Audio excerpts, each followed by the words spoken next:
songes et par des visions. Et je vais vous lire une prophétie qui a été faite ici, à Kinshasa, en 1995. Ça remonte. En 1995, au Palais du Peuple, il y a un homme de Dieu qui a dit ceci. Écoutez ça. Dans 2 ans, ce pays, le Zaïre, sera libéré. L'okapi, l'antilope spécifique à ce pays qui symbolise la restauration, partira de l'est du Zaïre vers l'ouest. Le peuple zaïrois sera très content. Mais cette effervescence et joie seront certes de très courte durée, parce que celui qui prendra le pouvoir en remplaçant le maréchal Mobutu sera tué. Après sa mort, une crise profonde s'installera dans tout ce pays, au point où la population sera dans l'opprobre et la souffrance à un niveau très élevé.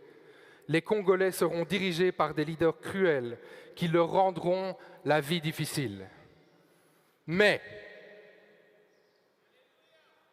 passé cette étape, moi, le Dieu de l'univers, je restaurerai ce pays par rapport à mon plan. Lorsque j'aurai délivré et restauré cette nation, je la rendrai tellement attrayante au point d'attirer vers elle des multitudes de gens venus du monde entier qui voudront s'y installer. Les investisseurs se bousculeront au portillon du pays juste pour avoir le droit d'y faire des affaires et s'y installer.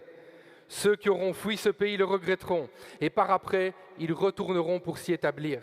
Les gens se bousculeront à la porte d'entrée de ce pays car il deviendra un pays des merveilles. Qui croit ici qu'on est en route? Qui croit qu'on est en route pour voir le Congo devenir le pays des merveilles? Si tu le crois, fais du bruit avec moi, dis quelque chose, manifeste-toi.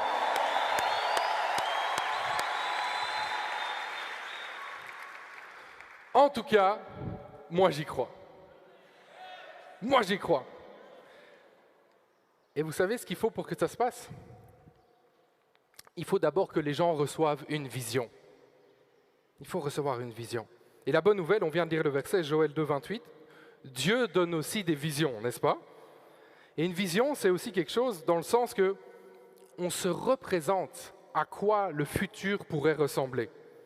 Proverbe 29, 18. Lorsqu'il n'y a plus de vision d'avenir, un peuple vit dans le désordre. La version Nouvelle Bible Seconde dit